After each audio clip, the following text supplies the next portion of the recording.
Welcome back to Yankees batting practice today, driven by Audi. Back in the day when the baseball season ended, players basically took the winter off and counted on spring training to help whip them back into playing shape. Nowadays, off-season training is taken as seriously as the work players do during the season. Alex Rodriguez is no exception. Here's Nancy Newman with more. Alex Rodriguez, the youngest man ever to get to 600 home runs.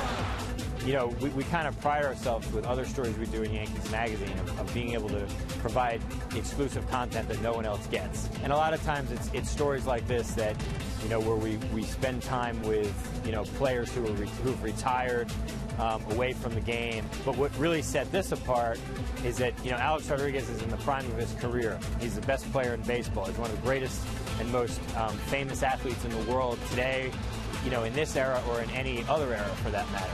So to have the opportunity to spend 2 days with him in his hometown it was really special and really unique. The Yankees Magazine still photographers captured A-Rod both in portrait and in action, going through his rigorous workouts, and were able to witness firsthand the professionalism he displays. We were really excited to have the opportunity to do a portrait of Alex.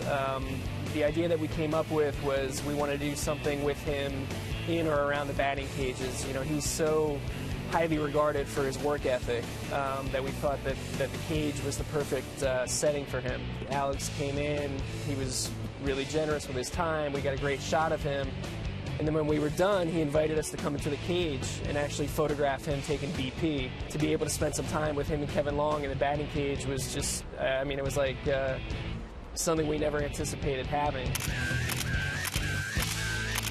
My responsibility was to photograph Alex at the U, doing his typical off-season routine and getting in shape for the regular season. So that included photographing him doing fielding drills, strength and conditioning, cardio.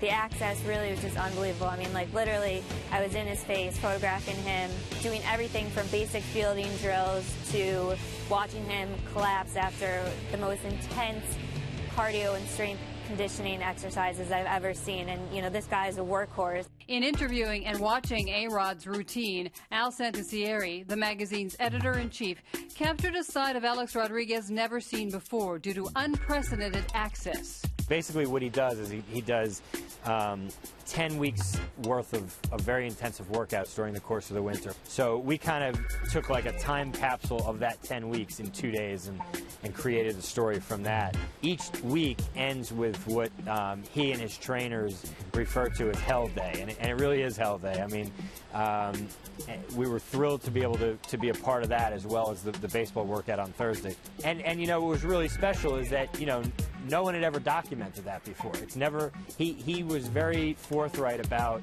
giving this story to Yankees Magazine and letting Yankees Magazine really be the only source that would ever really cover this. I kind of put down a list of very iconic players who I wanted to get the thoughts of about Alex Rodriguez, and felt that, you know, the two greatest living ball players are Hank Aaron and Willie Mays. I was able to secure interviews with both of them about Alex Rodriguez, and by the time we got to Miami, I had already done the interview with Hank Aaron and some other, you know, legendary players. What was interesting to me was how interested he was in what these legendary players had to say about him, and I think it really spoke to the fact that he really cares about his place in the game, about his legacy, and also about the history of the game. The issue is on stands now, and Yankees Magazine is available at Yankee Stadium, or by calling 800-GO-YANKS, or by logging on to yankees.com/publications. Thanks, Nancy. Alex had been struggling at the plate until recently, but last night's 15-inning contest gave him a few extra opportunities at the plate, and he took full advantage of them. Let's take a look back at his 4-hit night from last night. After his 2-home-run performance Tuesday in Tampa, he followed that up with that 4-hit performance last night. In the 4th inning, it was A-Rod's single and heads-up base running, taking third on an E4 that led to the first Yankee run when he scored on a Nick Swisher sac fly. Then after another single in the 6th, his final hit of the night would result in him scoring on Robinson's Cano game-winning double leading the Yankees to a 4-1 victory. Now, his 4 hits last night came on the heels of his 2-homer outing, as we said, against the Rays on Tuesday, giving him 6 hits in his last 2 games.